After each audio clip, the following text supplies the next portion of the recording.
6 de 11. A corrente do bem e a emoção sem responsabilidade. Uma ideia simples pode atravessar o mundo inteiro sem que o mundo realmente a pratique. Trevor propõe uma corrente. Alguém ajuda uma pessoa de maneira significativa e, em vez de receber o favor de volta, essa pessoa ajuda outras 3. A matemática parece pequena. Uma pessoa alcança 3. 3 alcançam 9. 9 alcançam 27. A cada passagem, o gesto deixa de pertencer a quem o iniciou e começa a existir por meio de desconhecidos. Não seria caridade feita de cima para baixo. Também não seria troca. Quem ajuda não acumula créditos para cobrar depois. Quem recebe não fica preso a uma dívida com o benfeitor. A gratidão deveria transformar-se em movimento. A pessoa não devolve para trás. Ela leva adiante. É uma ideia quase infantil em sua clareza. E talvez seja justamente por isso que confronte tanto o mundo adulto. O adulto aprendeu a desconfiar. Pergunta se o outro merece. Calcula o risco. Avalia se haverá reconhecimento. Quer garantias de que o gesto produzirá resultado. Trevor, porém, não começa porque possui essas garantias. Ele começa porque percebe que aquilo que existe não é suficiente. Seu projeto não nasce da certeza de que funcionará. Nasce da recusa em hacer que ninguém tente. Essa distinção é importante. A história não mostra uma fórmula perfeita executada por pessoas perfeitas. Mostra tentativas incompletas, relações quebradas, recaídas, frustrações e consequências que escapam ao controle de quem iniciou a ação. Algumas pessoas recebem ajuda e aparentemente não mudam. Outras mudam de maneiras que não podem ser vistas imediatamente. Algumas interrompem a corrente.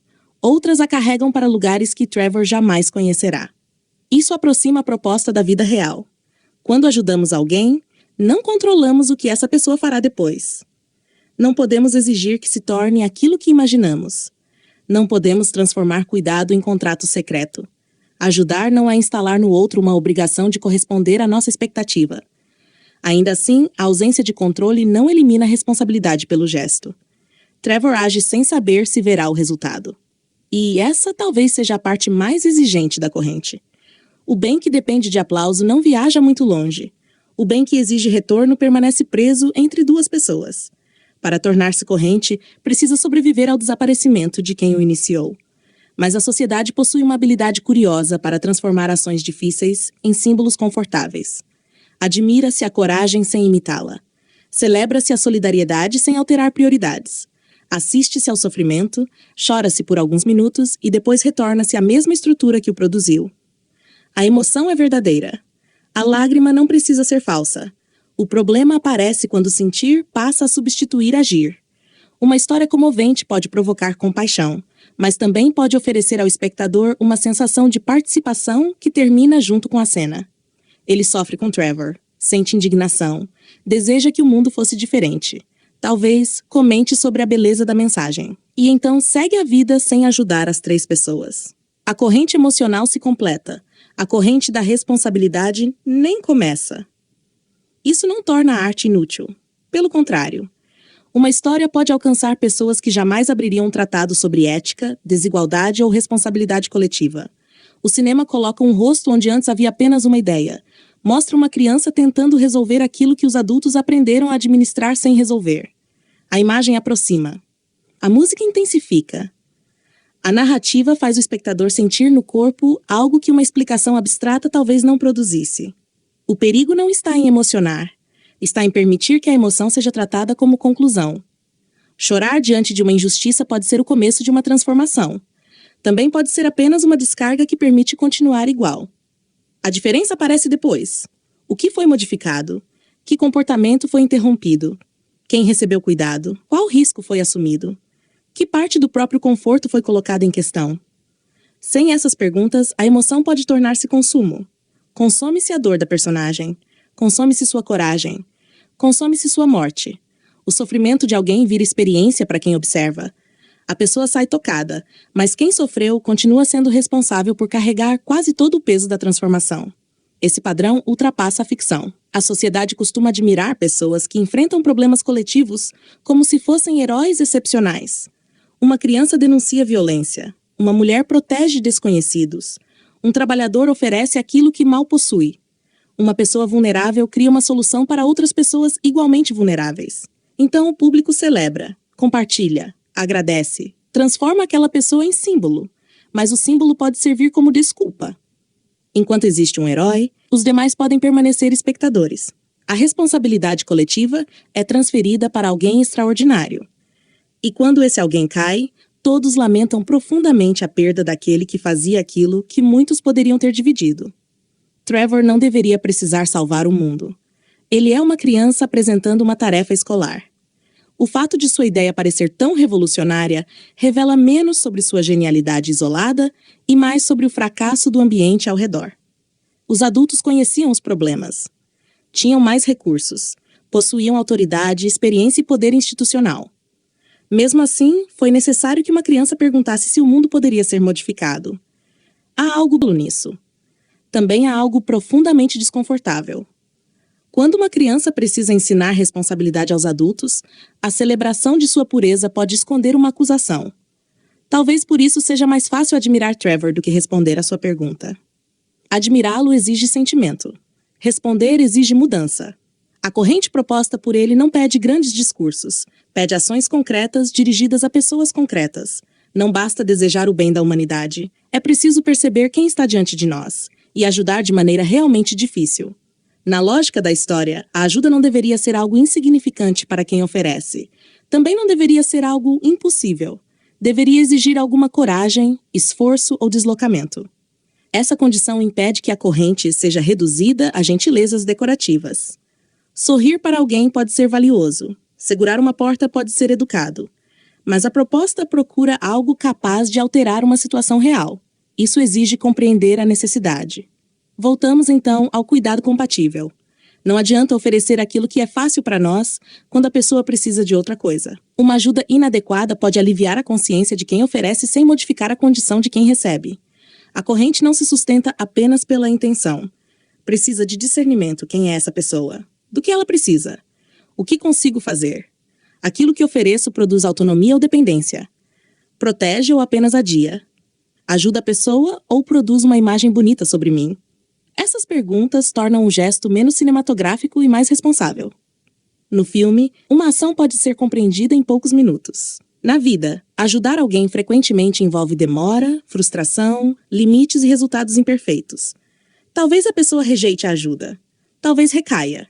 Talvez não agradeça. Talvez não consiga levar a corrente adiante naquele momento. Se o gesto dependia de reconhecimento, ele se transforma em ressentimento. Se dependia de controle, torna-se cobrança. Se dependia de perfeição, termina na primeira falha. A corrente verdadeira precisa admitir que seres humanos não são engrenagens previsíveis. Isso não significa tolerar tudo. Não significa abandonar limites. Não significa que toda tentativa de ajuda seja obrigatoriamente correta. Significa apenas que o valor do gesto não pode ser medido somente pelo resultado imediato. Trevor acredita que falhou porque não consegue ver a corrente. Esse é um dos pontos mais fortes da história. Ele olha para as pessoas que tentou ajudar e encontra desordem. Não enxerga o alcance completo de suas ações. A corrente já viajou para longe, mas sua origem permanece sem saber. Talvez muitas pessoas desistam do bem exatamente aí. Ajudam uma vez, não percebem mudança. Concluem que não adiantou. Voltam ao comportamento anterior, agora protegidas pela injustiça de terem tentado. Eu fiz minha parte. Não funcionou. As pessoas não mudam. Essas frases podem conter frustração legítima, mas também podem transformar uma tentativa isolada em justificativa para uma desistência permanente.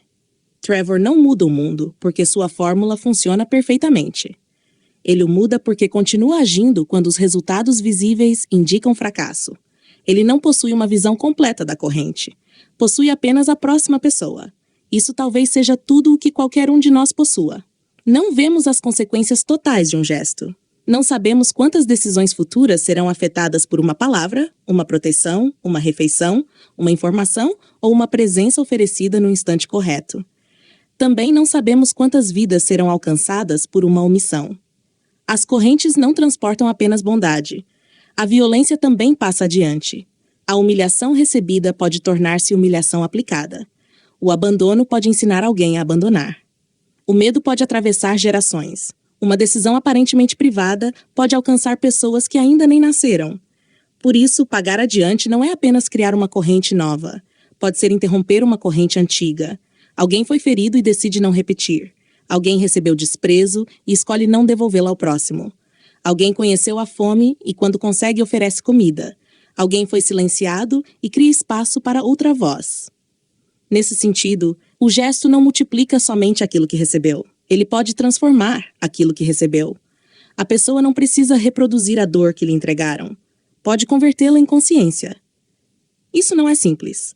Às vezes custa mais do que transmitir bondade recebida. Exige criar algo que nunca foi oferecido como exemplo. Talvez Trevor represente justamente essa possibilidade. Uma criança inserida num ambiente marcado por violência, dependência, medo e abandono decide imaginar outra lógica. Ele não espera que os adultos resolvam primeiro. Tenta iniciar, dentro de seu pequeno alcance, uma estrutura diferente. A tragédia está em que seu gesto seja compreendido plenamente apenas quando sua própria vida é transformada em sacrifício. A morte torna a mensagem visível. Multidões aparecem, luzes se acumulam. O mundo finalmente reconhece aquilo que ele tentou fazer. Mas existe uma ironia dolorosa nessa imagem. Enquanto Trevor estava vivo, sua proposta exigia ajuda concreta. Depois de morto, sua memória exige homenagem. Homenagear é mais fácil. A homenagem não precisa enfrentar a resistência de uma pessoa real. Não precisa compreender necessidades contraditórias. Não precisa permanecer durante uma recaída. Não precisa oferecer abrigo, proteção ou tempo. A homenagem pode ser bonita, coletiva e emocionalmente intensa. Depois todos voltam para casa. Por isso, o final não deve ser lido apenas como triunfo da ideia. Pode ser lido também como advertência. Quantas vezes uma sociedade só reconhece o valor de alguém depois que já não precisa responder ao seu pedido? Quantas pessoas recebem flores quando já não podem receber cuidado? Quantos discursos celebram aquilo que, em vida, foi ignorado? Quantas multidões chegam depois, quando a presença já não lhes exige compromisso? A corrente do bem não deveria depender da morte de quem a iniciou para ser levada a sério. Ela deveria ser reconhecida enquanto ainda há alguém diante de nós, precisando que a proposta deixe de ser discurso. A história de Trevor comove porque revela possibilidade, mas também julga silenciosamente o espectador. Não pergunta apenas se gostamos do menino. Pergunta o que fazemos com aquilo que ele propôs. Talvez não possamos ajudar 3 pessoas de maneira grandiosa. Talvez nem sempre possamos ajudar uma. Há limitações reais. Dinheiro, saúde, tempo, conhecimento e segurança importam. Responsabilidade não significa destruir-se tentando salvar todos. Uma corrente baseada no esgotamento de seus participantes não permanece. O cuidado também precisa reconhecer limites, mas existe uma diferença entre não poder resolver tudo e usar essa impossibilidade como desculpa para não fazer nada. A escala humana começa perto. Uma informação correta. Uma omissão interrompida, um alimento, uma presença, uma proteção, uma indicação, uma denúncia responsável, uma escuta que não transforme a dor do outro em espetáculo. Nem todo gesto parecerá heróico. Talvez justamente por isso tenha maior chance de permanecer. O mundo raramente é modificado apenas por grandes acontecimentos. Também é modificado por pequenas decisões repetidas até que deixem de ser exceção. Essa é a verdadeira força da corrente. Não transformar todos em heróis. Transformar responsabilidade em hábito. Trevor propôs que cada pessoa ajudasse 3. A sociedade criou outra corrente. Uma criança sofre, milhões se emocionam, poucos modificam o próprio modo de agir. A primeira corrente exige responsabilidade. A segunda exige apenas uma lágrima. Ambas começam com sentimento, mas somente uma continua depois que a tela escurece. Talvez a pergunta final não seja se acreditamos que o mundo pode mudar. Quase todos gostam de acreditar nisso durante uma boa história. A pergunta é mais incômoda. Qual corrente estamos alimentando quando ninguém está olhando? Aquela em que a dor de alguém nos oferece alguns minutos de emoção? Ou aquela em que permitimos que essa emoção altere concretamente a maneira como tratamos a próxima vida que encontrarmos? Trevor não precisa que continuemos chorando por ele. Precisa que sua proposta sobreviva sem depender de sua presença. Porque uma ideia só se torna corrente quando deixa de ser admirada à distância e passa a atravessar nossas próprias mãos.